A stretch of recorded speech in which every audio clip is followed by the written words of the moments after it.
In the daily bustle of a local supermarket, 21-year-old John nervously steps in for his first day of work. Living with Down syndrome, he has always been known for his kindness and determination. However, beneath his cheerful exterior lies a past filled with painful memories. His former stepfather, a harsh and unforgiving man, constantly belittled him with cruel words. "You'll never amount to anything." Determined to prove himself, John walks into the store wearing his neatly pressed uniform. His manager, Jack, greets him warmly. "Welcome to the team, John. We're happy to have you." John nods enthusiastically. "Thank you, sir. I'll do my best." As his training begins, John listens attentively, eager to learn. His tasks seem simple: bagging groceries, organizing shelves, but his slower pace does not go unnoticed. A few co-workers exchange glances and whispers. "He's a bit slow, isn't he?" someone murmurs. John hears it but chooses to ignore it, focusing instead on doing his best. As his shift nears its end, he sighs in relief. But his moment of peace is short-lived. A woman storms into the store, her heels clacking sharply against the floor. She heads straight for John's register, her face twisted in frustration. What happens next will leave everyone speechless. Karen slams her items onto the conveyor belt with an exaggerated sigh. Her body language radiates impatience as she taps her fingers on the counter. John, ever polite, musters a small smile. "Good afternoon, ma'am." Karen rolls her eyes. Yeah. Can we move this along? Some of us have places to be." John nods and begins scanning her groceries, carefully bagging each item with precision. However, his hands tremble slightly under the pressure, making his movements slower than usual. Karen watches, her frustration mounting. "Are you serious? This is like watching paint dry," she exclaims, her voice dripping with sarcasm. A few customers in line shift uncomfortably, some glancing at each other, but no one intervenes. John tries to pick up the pace, but his nerves get the best of him. A carton of eggs slips from his hands, tumbling to the floor. Karen throws up her hands. "Oh my God, he can't even hold a bag! This is pathetic!" John's face flushes with embarrassment. He quickly crouches down to pick up the fallen carton, but his breathing grows heavier. The weight of Karen's words presses down on him like a crushing burden. Karen turns to the other customers, seeking validation. "Do you all see this? We're being held up because of him." A murmur ripples through the crowd. Some customers look away, unwilling to get involved, while others record the scene on their phones. John swallows hard. He just wants to finish his job. He just wants this moment to end. But Karen isn't done. She leans in closer, her voice sharp and cruel. "Someone needs to do something about this. He clearly doesn't belong here." John's hands tremble as he struggles to keep bagging the groceries. He tries to push through, but his stepfather's cruel words resurface in his mind. "You'll never get anything right, boy." Another bag slips from his grasp. The sound of it hitting the floor feels deafening. Karen lets out a cold, mocking laugh. "See? I rest my case." Just as John feels like he might break, a calm yet firm voice slices through the tension. That's enough. The entire store falls silent. All eyes turn toward the source of the voice. A tall man steps forward, his posture relaxed but commanding. A whisper spreads through the store. "Is that Clint Eastwood?" Karen, momentarily taken aback, quickly regains her composure. She crosses her arms and scoffs. "And who do you think you are, just stepping in like this?" Clint's expression remains steady. "I'm someone who believes in respect." Karen rolls her eyes. "Respect? Please, I'm just stating the facts." He's too slow for this job. I have the right to be frustrated. Clint takes another step closer, his voice firm but measured. You have the right to be frustrated, but you don't have the right to humiliate someone who's doing his best. A few murmurs spread through the crowd. Some customers nod in agreement. John watches in shock. No one has ever stood up for him like this. His hands still shake, but the overwhelming shame he felt moments ago starts to fade. Karen scoffs again. Look, I don't have time for this. If he can't do the job properly, then maybe he shouldn't be here. Clint's gaze hardens. The only person who doesn't belong here right now is you. A hushed silence blankets the store. From the back of the line, an older woman finally speaks up. He's right. That young man is working hard. You don't have to be so cruel. A younger man holding his phone nods. Yeah, we're all waiting in line too, but you're the only one making a scene. More voices chime in. You should be ashamed of yourself, one customer mutters. Karen's face flushes as she looks around, realizing she no longer has the crowd on her side.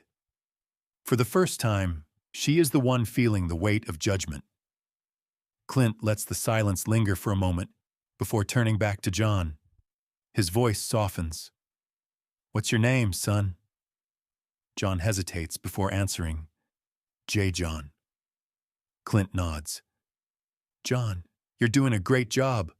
Don't let anyone tell you otherwise. A lump forms in John's throat. He can barely believe what's happening. Karen, now humiliated, grabs her bags and storms out of the store. As the door slides shut behind her, the store remains silent for a beat longer. Then, from somewhere in the crowd, a slow clap begins.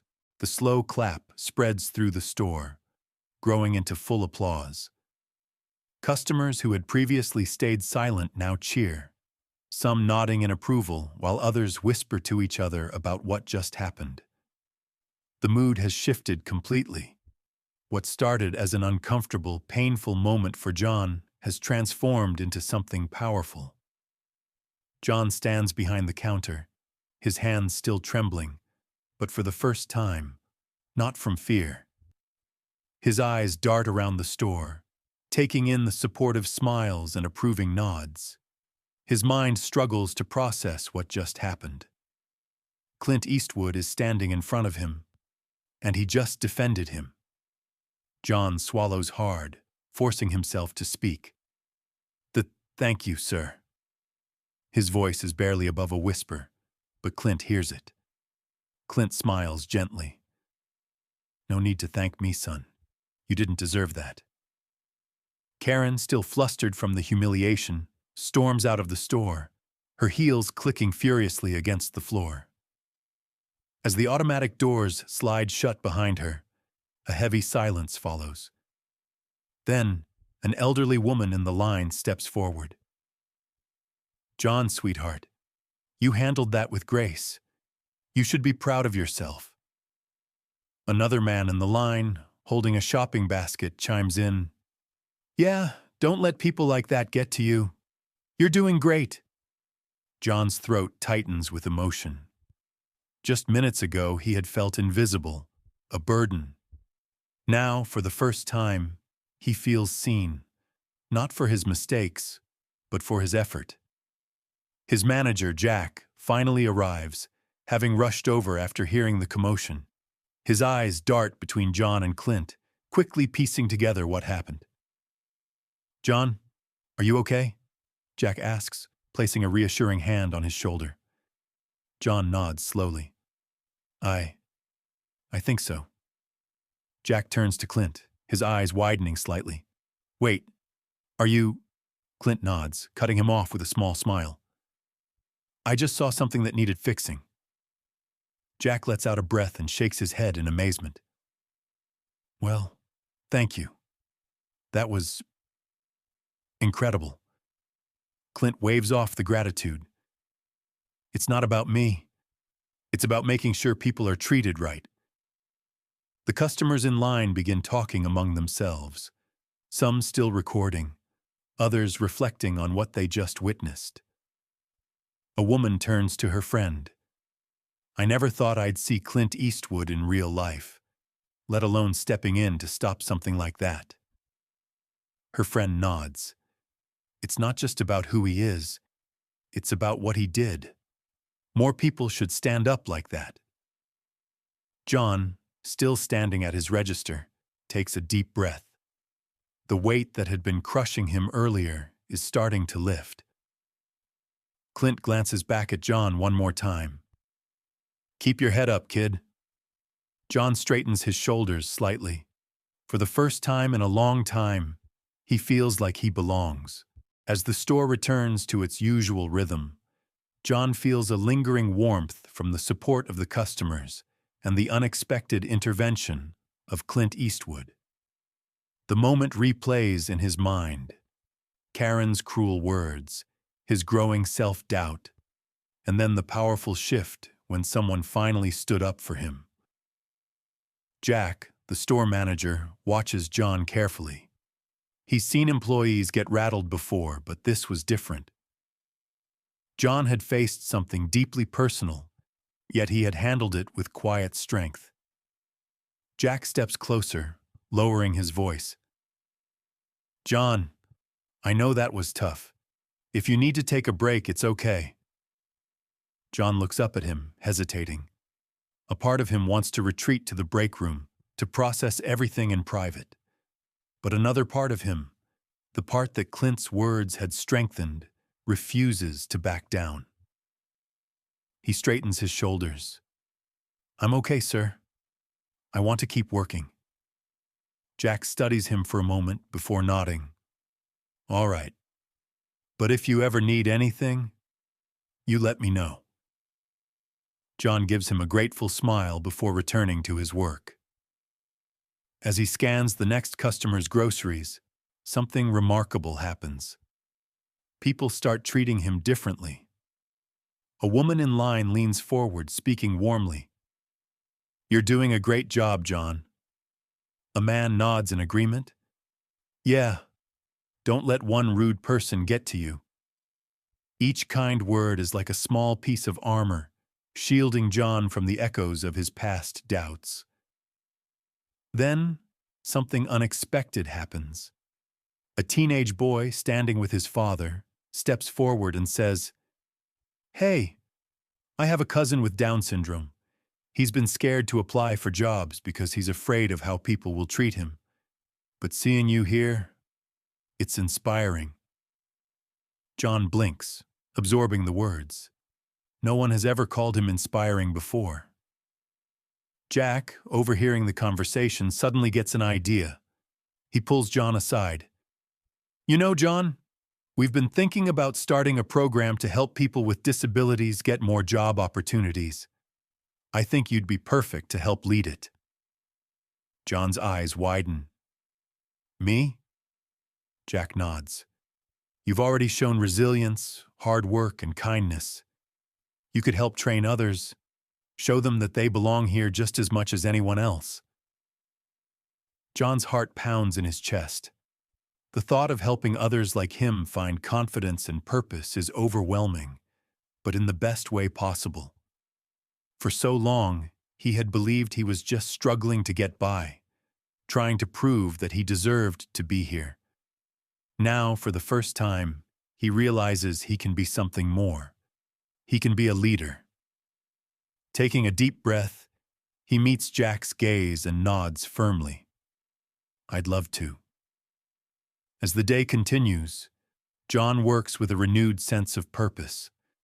The store that once felt intimidating now feels like a place where he belongs, a place where he can make a difference. In the days following the incident, John feels a shift, not just in how others treat him, but in how he sees himself. For the first time in his life, he walks into work without fear of judgment. The nervousness that used to weigh him down is no longer there. As John places his apron over his uniform, a co-worker approaches. "Hey, John, I just wanted to say, I misjudged you. You work really hard, and I respect that. John is momentarily speechless. The same co-workers who once whispered about him now acknowledge his efforts. He nods, smiling. Thanks. That means a lot. Throughout the day, John notices small changes. Customers are more patient, more engaged. A woman hands him her groceries and says, "You're doing an amazing job, John." A man in line claps him on the shoulder and adds, "You showed a lot of strength the other day. Don't ever let people like that bring you down." John still struggles at times. His hands shake when he gets overwhelmed, and he still worries about making mistakes. But now, he knows those struggles don't define him. He focuses on what he can do rather than what he can't. One afternoon, Jack calls him into his office. John's stomach knots slightly. Old habits of fearing reprimand resurface, but Jack's smile quickly puts him at ease. "John, remember that program I mentioned? Corporate approved it. We're officially starting a disability hiring and training initiative." John's eyes widen. "And," Jack continues, "I want you to help lead it." John freezes. "Me?" Jack nods. "You've shown incredible resilience, and people look up to you. Who better to guide new employees than someone who understands their struggles firsthand?" John hesitates. For years, he saw himself as someone who had to prove his worth. Now, he's being asked to lead, to inspire. It's overwhelming, but deep down, he knows this is his chance to make a difference. Taking a deep breath, he meets Jack's gaze and says, "I'd love to." As John leaves the office, he feels something new. Purpose. He isn't just an employee anymore. He's a leader. A week after the confrontation with Karen, John stands at his register, scanning groceries with confidence he never thought possible. Customers greet him warmly, some even asking for him by name. Mid-shift, a woman and her teenage son approach. She hesitates before speaking. "Excuse me, are you John?" John nods. The woman smiles warmly. "I just wanted to say thank you. My son has Down syndrome too, and he's always been scared to apply for jobs. But after seeing your story, he finally feels like he can do it." John looks at the boy, who gives him a shy but excited smile. His heart swells. He reaches out his hand, and the boy shakes it firmly. "You can do it," John says, meaning every word. Meanwhile, Jack watches from a distance, nodding in approval. The disability hiring program will officially launch next month, and John will be its first mentor.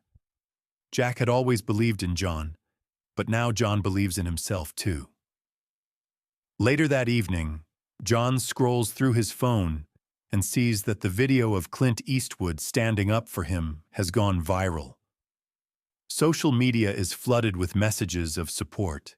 Hashtags like #respect for John and #kindness matters are trending worldwide. But for John, it's not about fame. It's about what this moment represents. He realizes that by simply existing, by continuing to show up and do his best, he has become a symbol of resilience. John's mother calls that night. "I saw the video, sweetie. I've always known you were special, but now the world knows too." John smiles. For so long, he had believed his worth was tied to how quickly he could bag groceries or how well he could blend in. But now, he understands something deeper. His worth isn't measured by speed. It's measured by kindness, by perseverance, and by the people he inspires. As he drifts off to sleep, Clint Eastwood's words echo in his mind. "Keep your head up, kid." And for the first time, John knows he always will. The story of John and Clint Eastwood's intervention quickly spreads beyond the walls of the supermarket. By the next morning, Social media is flooded with clips of the confrontation. Millions of people share the video, praising Clint for standing up for John and applauding John's resilience. Hashtags like respect for John, and kindness matters, and inclusion at work trend worldwide. News outlets pick up the story, discussing the importance of treating individuals with disabilities with dignity. People from all walks of life comment, sharing their own experiences of being underestimated or witnessing similar situations. John's story resonates because it's not just about one moment. It's about a lifelong struggle for respect, one that many people face daily. Back at the supermarket, John notices something different. New customers come in, specifically looking for his checkout line. Some offer kind words, others share personal stories of their own struggles or those of loved ones. One afternoon, a middle-aged man approaches John, his voice filled with emotion. "My daughter has Down syndrome. I've always worried about what the world would be like for her. Seeing you here, holding your head high, it gives me hope." John smiles, feeling something deep in his heart. "She can do anything," he says, "just like me." Jack, the store manager, watches with pride. The disability employment program he launched, thanks to John, now has applicants from across the city. People with disabilities who once feared rejection now feel encouraged to apply, knowing that someone like John has paved the way. The ripple effect doesn't stop there. Major companies take notice of John's story, sparking discussions about inclusivity in the workplace. Some businesses pledge to create more job opportunities for people with disabilities. Schools begin using John's story as an example of perseverance, teaching students about the power of kindness and standing up for others. And Clint Eastwood? He never sought recognition for what he did. When a reporter asks him why he stepped in, he simply says, "Respect doesn't cost a thing, but it can change everything." John's journey serves as a powerful reminder that small actions create big change. Every day, we have the choice to be like Karen, tearing others down, or like Clint, lifting others up. A kind word, a moment of patience, or simply treating someone with dignity can transform a person's life. John's story proves that strength isn't about being the loudest person in the room. It's about perseverance in the face of adversity. His experience also highlights the importance of workplace inclusivity. Many people with disabilities struggle to find jobs, not because they aren't capable, but because of society's assumptions. John's success challenges these biases and shows that with the right support, anyone can thrive. As John continues working, mentoring, and inspiring others, one thing is clear: his journey isn't just about proving himself, it's about proving that everyone deserves a chance. And that message will last far beyond the walls of the supermarket.